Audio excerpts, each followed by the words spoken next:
ನಮಸ್ತೆ ನನ್ನ ಪ್ರಿಯ ವೀಕ್ಷಕರೇ, ನಮ್ಮ ಲಕ್ಷ ಚಾನಲ್ಗೆ ಸ್ವಾಗತ.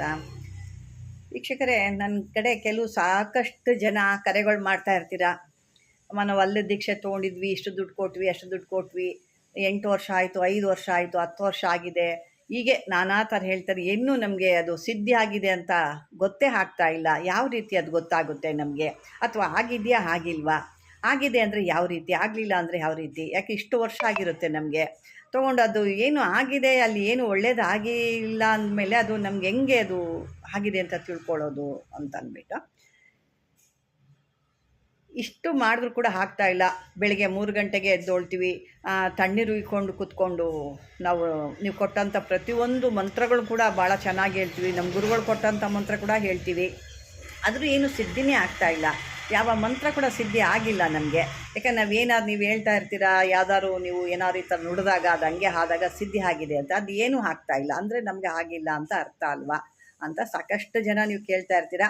ನಾನು ಒಬ್ಬೊಬ್ಬರಿಗೆ ಆನ್ಸರ್ ಮಾಡೋದಕ್ಕಿಂತ ಒಂದು ವಿಡಿಯೋ ಮಾಡಿ ನಿಮ್ಗೆಲ್ಲರಿಗೂ ಅದ್ರ ಬಗ್ಗೆ ತಿಳಿಸೋಣ ಅನ್ನೋ ಉದ್ದೇಶಕ್ಕೆ ನಾನು ಇವತ್ತು ಈ ವಿಡಿಯೋ ಮಾಡ್ತಾಯಿದ್ದೀನಿ. ವೀಕ್ಷಕರು, ಅಷ್ಟರೊಳಗೆ ನಮ್ಗೆ ಇನ್ನೊಂದು ಚಿಕ್ಕದು ಒಂದು ವಿಡಿಯೋ ನಿಮಗೆ ನಾನು ತೋರಿಸ್ತೀನಿ.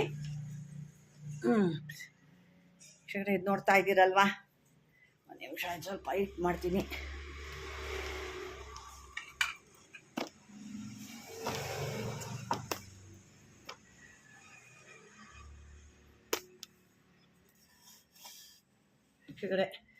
ಇದು ಬಂದು ಅರಿಶಿಣ, ಶುದ್ಧವಾದ ಅರಿಶಿಣ, ನಾವು ಬೆಳೆದಂಥ ಅರಿಶಿಣ, ಅದು ಪಾಟಲ್ಲಿ ಬೆಳೆದಿರೋ ಅರಿಶಿಣ. ಇದು ನೋಡಿ ಎಷ್ಟು ಚೆನ್ನಾಗಿ ಬಂದಿದೆ ಅಂದರೆ, ಎಷ್ಟು ಉದ್ದುದ್ದಕ್ಕೆ, ಎಷ್ಟು ಇದಕ್ಕೆ.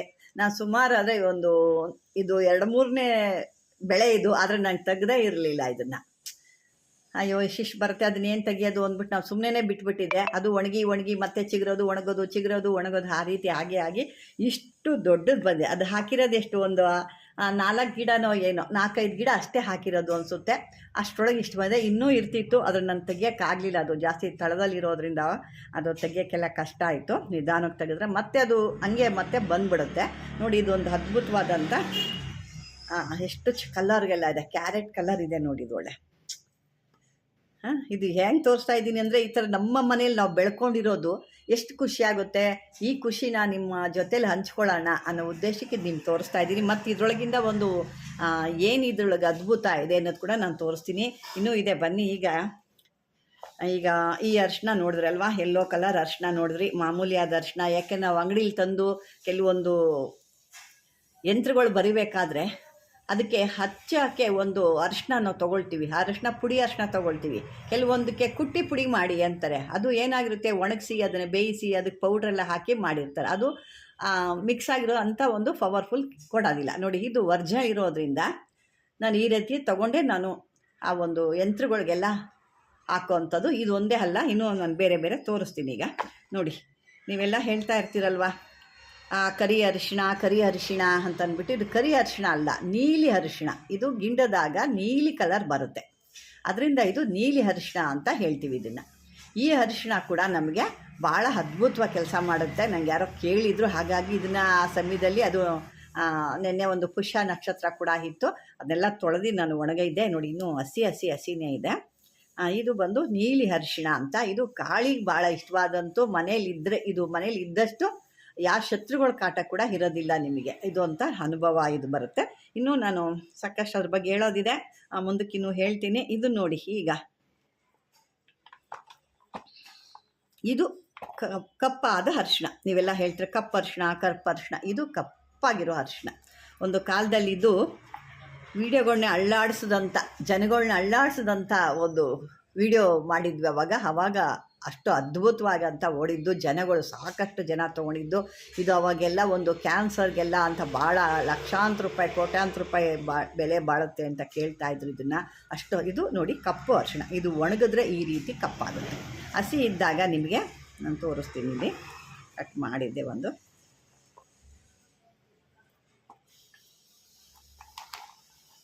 ನೋಡಿ, ಹಸಿದು ಬಂದು ಈ ರೀತಿ ಬರುತ್ತೆ, ಕಾಣ್ತಾ ಇದೆಯಾ? ಈ ಬೀಟ್ರೋಟ್ ಬರುತ್ತಲ್ವ, ಈ ಬೀಟ್ರೋಟ್ ರೀತಿ ಬರುತ್ತೆ. ಇದು ಕಾಣುತ್ತಲ್ವ? ನೋಡಿ, ಈ ರೀತಿ ಬರುತ್ತೆ ಬೀಟ್ರೋಟ್ ಥರ. ಇದು ಮಹಾಲಕ್ಷ್ಮಿಗೆ ಇಷ್ಟವಾದಂಥದ್ದು. ಇದು ಪೂರ್ತಿ ಒಣಗಿದಾಗ, ಡ್ರೈ ಆಯಿತು ಅಂದಾಗ ಕಪ್ಪು ಕಲರ್ ಬಂದ್ಬಿಡುತ್ತೆ.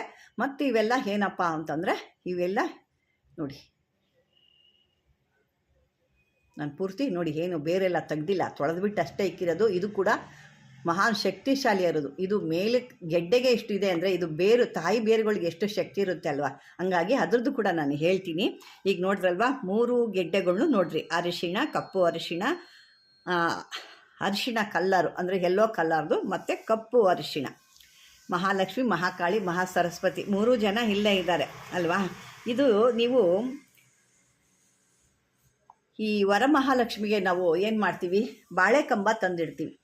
ಬಾಳೆಕಂಬ ಅಥವಾ ಬಾಳೆಕಂಬ ಇಡ್ತೀವಿ. ಅದ್ರ ಜೊತೆಯಲ್ಲೇ ಇದನ್ನು ನೀವು ನಾಟಿ ಈ ಕಪ್ಪು ಅರಿಶಿಣ, ಈ ಕಪ್ಪು ಅರಿಶಿಣ, ನೀಲಿ ಅರಿಶಿಣ, ಕಪ್ಪು ಅರಿಶಿಣ ಎಲ್ಲಿ ಕನ್ಫ್ಯೂಸ್ ಆಗಿ ಹೋಗ್ತಾ ಇದೆ. ಈ ಕಪ್ಪು ಅರಿಶಿಣ ಅಥವಾ ನೀಲಿ ಅರಿಶಿಣ, ಈ ಅರಿಶಿಣ ನಮ್ಮ ತಿನ್ನುವ ಅರಿಶಿಣ. ಇದು ಸಾಮಾನ್ಯ ಆ್ಯಂಟಿಬಯೋಟಿಕ್ ಕೂಡ. ಇದು ಮನೇಲಿದ್ದರೆ ಯಾವುದೇ ನೆಗೆಟಿವ್ ಕೂಡ ಬರಲ್ಲ. ಗಿಡಗಳು ಹಾಕಿದಾಗ ತುಳಸಿ ಎಷ್ಟು ಪವಿತ್ರತೆ ಇದೆಯೋ ಇದು ಅಷ್ಟೇ ಪವಿತ್ರತೆ ಇರುತ್ತೆ. ಆ್ಯಂಟಿಬಯೋಟಿಕ್ ಅಂತ ಹೇಳ್ತೀವಿ. ಪ್ರತಿ ಗಾಯ ಆದರೆ ಕೆಲವ್ರದಾಗ ಏನು ಮಾಡ್ತೀವಿ, ತಕ್ಷಣಕ್ಕೆ ಅರಿಶಿನ ಪುಡಿ ಹಾಕ್ತೀವಿ. ಬ್ಲಡ್ ಬರ್ತಾ ಇದೆ ಅಂದಾಗ ಅರಿಶಿನ ಪುಡಿ ಹಾಕ್ತೀವಿ, ಆವಾಗ ಬ್ಲಡ್ಡು ನಿಂತೋಗುತ್ತೆ. ನೋಡಿ ಅಷ್ಟು ಅದ್ಭುತವಾದಂಥದ್ದು. ಇದರಲ್ಲೂ ಕೂಡ ಅದಕ್ಕಿಂತ 1000 ರೂಪಾಯಿ ಇದರಲ್ಲಿ ಗುಣ ಇದೆ, ಅಂದರೆ ಕಾಯಿಲೆಗಳ ಗುಣ ಇದೆ, ಮತ್ತು ಮಾಂತ್ರಿಕದಲ್ಲಿ ಕೂಡ ಬರುತ್ತೆ. ಮಹಾಲಕ್ಷ್ಮಿಗೆ ಪ್ರಿಯವಾದಂಥದ್ದು. ಇದು ಏನೂ ಇಲ್ಲ. ಇವೆಲ್ಲ ಏನು ಇಂಥ ಡಿಸೆಂಬರಲ್ಲಿ ತೆಗೆದುಬಿಟ್ಟು ನಾವು ಸುಮ್ಮನೆ ಹಾಗೆ ಇಟ್ಟರೆ ಮೊಳಕೆ ಬಂದುಬಿಡುತ್ತೆ. ಅದು ಬರೀ ಗಾಳಿಗೆ ಮೊಳಕೆ ಬಂದುಬಿಡುತ್ತೆ. ಏನು ಇದೇ ಮಾಡೋಂಗಿಲ್ಲ. ಇದು ಇನ್ನೂ ಹೇಗಿದೆ, ಇದನ್ನು ಅಷ್ಟು ಅದ್ಭುತವಾಗಿದೆ ಇದೆಲ್ಲ. ಮತ್ತು ಇದಕ್ಕೆಲ್ಲ ನೋಡಿ ನಾನು ಏನಕ್ಕೆ ಇದನ್ನು ಬೇರು ಬಿಟ್ಟಿದ್ದೀನಿ ಅಂದರೆ, ಈ ಬೇರುಗಳು, ಈ ಬೇರು ಇದೆಯಲ್ಲ, ಈ ಬೇರನ್ನೆಲ್ಲ ತೊಗೊಂಡು, ಮತ್ತು ಅರಿಶಿನ ಕೂಡ ಇದರಲ್ಲಿ ಒಂದು ಅರಿಶಿನ ಕೂಡ ತೊಗೊಂಡು, ಒಂದು ಇದು ಪೀಸಲ್ಲಿ ನೋಡಿ ಈ ರೀತಿ ಅರಿಶಿನ ಕೂಡ ತೊಗೊಂಡು, ಮತ್ತು ಅದ್ರ ಜೊತೆಗೆ ಈ ಕಪ್ಪಾದ ಅರಿಶಿಣದ ಬೇರು ಇವು ಕೂಡ ತಗೊಂಡು, ಕಪ್ಪಾದ ಅರಿಶಿಣ ಬೇರು ತಗೊಂಡು, ಮತ್ತು ಇವು ನೀಲಿ ಅರಿಶಿಣದ್ದು ನೀಲಿ ಅರಿಶಿಣದ ಬೇರು ನೋಡಿ ಇವಿದೆ ನೋಡಿ. ಇದೆಲ್ಲ ಸ್ವಲ್ಪ ಎಳೆದಿದು. ಇದು ಪಾಟಲ್ಲಿ ಅಷ್ಟು ಕಲರ್ ಬರೋದಿಲ್ಲ, ಇಷ್ಟು ಹಾಗೆ ಇರುತ್ತೆ. ನಾವು ಭೂಮಿಲಿ ಹಾಕಿದಾಗ ನೋಡಿ ಇಷ್ಟು ಚಿಕ್ಕದು ನೋಡಿದ್ರೂ ಕೂಡ ಒಳ್ಳೆ ಕಲರ್ ಬಂದಿರುತ್ತೆ. ಇದು ಪಾಟಲ್ಲಿ ಹಾಕಿರೋದ್ರಿಂದ ಅಷ್ಟು ಫುಲ್ ಕಲರ್ ನಮಗೆ ಸಿಕ್ಕಲ್ಲ. ಇಂಥದ್ದನ್ನೆಲ್ಲ ಕಿತ್ಕೊಂಡ್ಬಿಡ್ಬೇಕು. ಈ ರೀತಿಯದೆಲ್ಲ ತಗೊಂಡು ನೋಡಿ, ಇವನ್ನೆಲ್ಲ ತೊಗೊಂಡು ಒಂದು ಚೆಚ್ಚಿ ಚೆನ್ನಾಗೆ ಪೇಸ್ಟ್ ಮಾಡಿಬಿಡ್ಬೇಕು. ಈ 3 ಬೇರುಗಳ್ನು ಅಥವಾ 3 ಈ ಗೆಡ್ಡೆಗಳ್ನು ಕೂಡ ತಗೋಬೇಕಾಗುತ್ತೆ. ಮತ್ತು ಎಳೆದು ಅಂತೇನು ಇದು ಮಾಡ್ತೀವಲ್ಲ ಅದು, ಮತ್ತು ಈ ಸಣ್ಣ ಸಣ್ಣ ಬೇರುಗಳನ್ನೆಲ್ಲ ಕಿತ್ಕೊಂಡು ನೋಡಿ ಈ ರೀತಿ ಅದೆಲ್ಲ ಕಿತ್ಕೊಂಡ್ಬಿಟ್ಟು ನೀವು ಅದನ್ನೆಲ್ಲ ಚೆಚ್ಚಿ ಪುಡಿ ಆಗಲ್ಲ, ಇದು ಪೇಸ್ಟ್ ಥರ ಆಗುತ್ತೆ. ಈ ಪೇಸ್ಟ್ ಥರ ನೋಡಿ, ಇದನ್ನೆಲ್ಲ ಪೇಸ್ಟ್ ಥರ ಮಾಡ್ಕೋಬೇಕು. ಇದನ್ನೆಲ್ಲ ಇದನ್ನು ತೊಗೋಬೇಕು, ಮತ್ತು ಈ ಕಪ್ಪುದು ತೊಗೋಬೇಕು, ನೀಲಿದು ಒಂದೊಂದು ಪೀಸ್ ತೊಗೊಂಡು, ಒಂದೊಂದು ಪೀಸು ನಿಮ್ಗೆ ಎಷ್ಟು ಆಕಾರಕ್ಕೆ ಬೇಕೋ ಅಷ್ಟಿಗೆ ತೊಗೊಂಡು ಇದನ್ನೆಲ್ಲ ಪೇಸ್ಟ್ ಮಾಡಿಕೊಂಡು ದೇವತಾ ಬಿಂಬಗಳಿಗೆ ಹಚ್ಚಿ ನೋಡಿ, ದೇವರು ಅಲ್ಲಿ ಎದ್ದು ಬರುತ್ತೇನೋ ಅನ್ನೋ ರೀತಿ ಇರುತ್ತೆ. ಆಕರ್ಷಣೆ ಅದು ಅಷ್ಟು ಅದ್ಭುತವಾಗಿ ಆಗುತ್ತೆ. ಈ ಬೇರುಗಳು ತೊಗೋಬೇಕು, ಮತ್ತು ಇದು ಕೂಡ ತೊಗೋಬೇಕು. ಇದ್ರದ್ದು ಒಂದು ಗೆಡ್ಡೆ ತೊಗೋಬೇಕು, ಅದ್ರದ್ದು ಒಂದು ಗೆಡ್ಡೆ ತೊಗೊಂಡು, ಎಲ್ಲ ಗೆಡ್ಡೆ ಅಂದರೆ ನಿಮ್ಮ ದೇವರು ಎಷ್ಟು ಹೈಟ್ ಇದೆ, ಎಷ್ಟು ದೊಡ್ಡದಿದೆ ಅಂತ ಅದ್ರ ಮೇಲೆ ನಿಮಗೆ ಒಂದು ನಿರ್ಣಯ ಮಾಡ್ಕೋಬೇಕು. ಇದನ್ನೆಲ್ಲ ತೊಗೊಂಡು ಎಲ್ಲ ಚೆಚ್ಚಿ ಪೇಸ್ಟ್ ಮಾಡಿ ಇದನ್ನು, ಮತ್ತು ನಾನು ಕಳೆದ ವಿಡಿಯೋದಲ್ಲಿ ಒಂದು ಪೇಸ್ಟ್ ತೋರಿಸಿದ್ದು ದೇವ್ರಿಗೆ ಬಿಂಬಗಳಿಗೆ ಹಚ್ಚೋ ಅಂಥದ್ದು ಅಂತ, ಅದು ಅಭಿಷೇಕ ಮಾಡುವಂಥ ಹಾಲಿಗಾಗಲಿ ನೀರಿಗಾಗಲಿ ಮಿಕ್ಸ್ ಮಾಡ್ಕೋಬೇಕು. ಅದನ್ನು ಆ ರೀತಿ ಮಾಡ್ಕೋಬೇಕು. ಇದನ್ನು ಎಲ್ಲ ಚೆಚ್ಚಿ ಪೇಸ್ಟ್ ಮಾಡಿ ದೇವರ ಒಂದು ಬಿಂಬ ಅಥವಾ ವಿಗ್ರಹಗಳಿಗೆ ಚೆನ್ನಾಗಿ ಹಚ್ಚಿಬಿಟ್ಟು ನೀವು ಆ ರೀತಿಯಲ್ಲಿ ಅಭಿಷೇಕ ಮಾಡಿದಾಗ ನೋಡಿ, ನಿಮ್ಮ ದೇವರುಗಳು ಎಲ್ಲಿದ್ದರೂ ಎದ್ದು ಬಿದ್ದು ಓಡಿ ಬರ್ತಾರೆ. ಇದು ಒಂದು ಅದ್ಭುತವಾದಂಥ, ಇದು ನಿಮಗೆ ತೋರಿಸ್ಬೇಕು ಅಂತ ನಾನು ಈ ಒಂದು ವಿಡಿಯೋ ಮಾಡಿದೆ. ತೆಗೆದು ನೆನ್ನೆ ಎಲ್ಲ ಪುಷ್ಯ ನಕ್ಷತ್ರ ಇವತ್ತು ಅರ್ಧ ಇತ್ತು, ಹಾಗಾಗಿ ನೆನ್ನೆನೇ ನಾನು ತೆಗೆದು ಇದನ್ನೆಲ್ಲ ಸ್ವಲ್ಪ ಡ್ರೈ ಮಾಡೋಕ್ಕೆ ಇಕ್ಕಿದ್ದೀನಿ. ಮತ್ತು ಇದನ್ನು ಕೂಡ ತೊಗೊಂಡು ನೀವು ಇದೇನಿಲ್ಲ, ಸುಮ್ಮನೆ ನೋಡಿ ಆಗಲೇ ಮೊಳಕೆ ಬರ್ತಾಯಿದೆ. ನಾನು ಆಗಲೇ 2 ವರ್ಷ ಆಗಿತ್ತು ಅನ್ನಲ್ವಾ, ಹಾಗಾಗಿ ನಾನು ತೆಗೆದೇ ಇರಲಿಲ್ಲ ಇದನ್ನು. ಈಗ ಮೊನ್ನೆ ನಾನು ಇದರಲ್ಲಿ ಬೇಕು ಅಂತ ತೆಗೆದಾಗ ಇಷ್ಟು ದೊಡ್ಡದು ಹಾಕಿದ್ದು. ಇವು ಕೂಡ ಪಾಟಲ್ಲೇ ಹಾಕಿರೋದು ನಾನು ಅಂಥದ್ದು. ಇದೆಲ್ಲ ನೋಡಿ ಇದು ಮೊಳಕೆ, ಇದು ಹಾಗೇನೆ ಹಾಕ್ಬಿಟ್ರೆ ಹಂಗೆ ಮೊಳಕೆ ಬಂದುಬಿಡುತ್ತೆ. ನೋಡಿ ಕಣ್ಣು ಹೊಡೆದಿದೆ, ಇಲ್ಲಿ ಕಣ್ಣು ಹೊಡೆದಿದೆ ನೋಡಿ, ಇಲ್ಲೆಲ್ಲ ಕಣ್ಣು ಹೊಡೆದಿದೆ. ಇದೆಲ್ಲ ಅಷ್ಟೇ. ಇದು ನೋಡಿ ಇವೆಲ್ಲ ಹಳೆ ಗೆಡ್ಡೆ ಜೊತೆಗೆ ಹೊಸ ಗೆಡ್ಡೆಗಳು ಬಂದುಬಿಡುತ್ತೆ.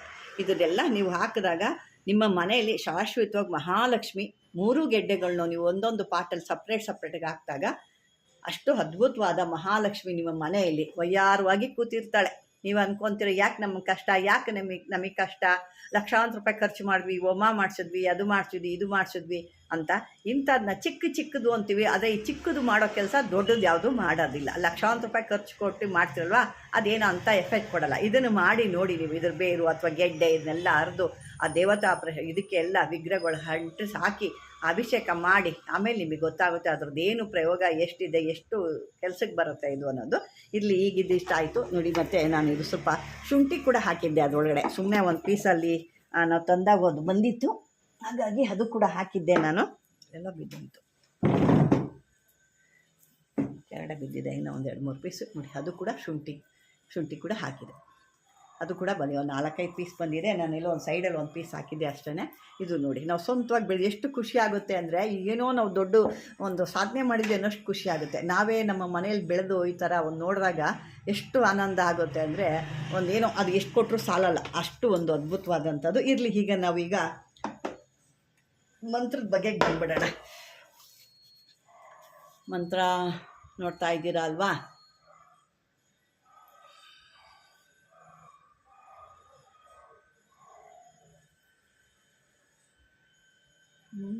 ಕಾಣಿಸ್ತಾ ಇದೆಯಾ? ಸ್ವಲ್ಪ ದೊಡ್ಡದು ಮಾಡಿದೆ ನಾನು. ನೋಡಿ, ಈ ಮಂತ್ರನ ನೀವು ಬೆಳಗ್ಗೆ ಎದ್ದು ಸ್ನಾನ ಮಾಡಿಕೊಂಡು ಈ ಮಂತ್ರನ ನೀವು ಹೇಳಿದ್ರಲ್ಲ, ಸಿದ್ಧಿ ಆಗ್ತಾಯಿಲ್ಲ, ನನಗೆ ಸಿದ್ಧಿ ಆಗ್ತಾಯಿಲ್ಲ, ಎಷ್ಟು ನಾವು ಹೇಳ್ಕೊಂಡ್ರು ಅಂತ, ಈ ಮಂತ್ರನ ಹೇಳ್ಕೊಬೇಕು. ಈ ಮಂತ್ರ ಹೇಳ್ಕೊಂಡು ನೀವು ಅದು ಯಾವುದಾದ್ರೂ ನಿಮಗೆ ಮಾಲೆ ಬಂದು ರುದ್ರಾಕ್ಷಿದಾದರೂ ಆಗ್ಬೋದು, ಅಥವಾ ಸ್ಫಟಿಕದಾದರೂ ಆಗ್ಬೋದು, ಯಾವುದಾದ್ರೂ ನಿಮಗಿರುತ್ತೋ ಅದನ್ನು ತೊಗೊಂಡು ನೀವು ಈ ಮಂತ್ರನ ನೀವು 2913 ಬಾರಿ ಜಪ ಮಾಡಬೇಕು. ಅಲ್ಲಿ ಕೊಟ್ಟಿದ್ದು ನೋಡಿ, 2913 ಬಾರಿ ಇದನ್ನು ಹೇಳ್ತಾ ಇದ್ದಾಗ ನಿಮ್ಮ ವಾಕ್ ಸಿದ್ಧಿ ಆಗುತ್ತೆ. ಮಂತ್ರಗಳು ನಿಮಗೆ ಸಿದ್ಧಿ ಆಗ್ತಾ ಇಲ್ಲ, ಹೆಂಗೆ ಅಂತಂದರೆ ನೋಡಿ, ಹೀಗೆ ಈ ರೀತಿ ಮಾಡಿಕೊಂಡಾಗ ನಿಮಗೆ ಅದ್ಭುತವಾದಂಥ ಎಲ್ಲ ರೀತಿ ಮಂತ್ರಗಳು ಕೂಡ ನಿಮಗೆ ಸಿದ್ಧಿ ಆಗುತ್ತೆ. ಯಾವ ಗುರುಗೆ ತೊಗೊಂಡಿರ್ತೀರಾ, ಗುರುಗಳ್ದು ನಿಮಗೆ ಸಿದ್ಧಿ ಆಗಿಲ್ಲ ಅಂದರೆ ಇದಕ್ಕೆ ಯಾವುದೇ ರೀತಿ ಗುರುದಾಗಲಿ ಇನ್ನೊಂದಾಗಲಿ ಏನೂ ಬೇಕಾಗಿಲ್ಲ. ಇದನ್ನು ಈ ಮಂತ್ರ ನೀವು ಮಾಡಿಕೊಂಡ್ರೆ ನಿಮ್ಗೆ ಅದ್ಭುತವಾಗಿ ಕೆಲಸ ಆಗುತ್ತೆ, ನಿಮ್ಮ ವಾಕ್ ಸಿದ್ಧಿ ಆಗುತ್ತೆ, ನಿಮ್ಮ ಮಂತ್ರಗಳು ಸಿದ್ಧಿ ಆಗುತ್ತೆ. ಈ ಮಂತ್ರ ಬೇಕಾದ್ರೆ ಒಂದು ಬಾರಿ ನಾನು ಹೇಳ್ತೀನಿ. ಓಂ ಓಂ ನಮೋ ಲಿಂಗೋದ್ಭವ ರುದ್ರ ದೇಹಿ ಮೇ ವಾಕ್ ಸಿದ್ಧಿ ಭಿಂ ಪರ್ಪತ್ ಗತ್ ಧ್ರಾಂ ಧ್ರೀಂ ಧ್ರೂಂ ಧ್ರಾಂ ಧ್ರಾಂ ಧ್ರಂ. ಇಷ್ಟೇ ಇದ್ರದ್ದು ಹೇಳ್ಕೊಳ್ಳೋದು. ಓಂ ಓಂ ನಮೋ ಲಿಂಗೋದ್ಭವ ರುದ್ರ ದೇಹಿ ಮೇ ವಾಕ್ ಸಿದ್ಧಿ ಭಿಂ ಪರ ಪತ್ ಗತ್ ಧ್ರಾಂ ಧ್ರೀಂ ಧ್ರೂಂ ಧ್ರಾಂ ಧ್ರಾಂ ಧ್ರಂ. ಇದಿಷ್ಟೇ ಬರೋದು. ಇದನ್ನು ಹೇಳ್ಕೊಳ್ತಾ ಇದ್ದರೆ ನಿಮಗೆ ಮಂತ್ರ ಸಿದ್ಧಿಗಳು ಆಗ್ತವೆ.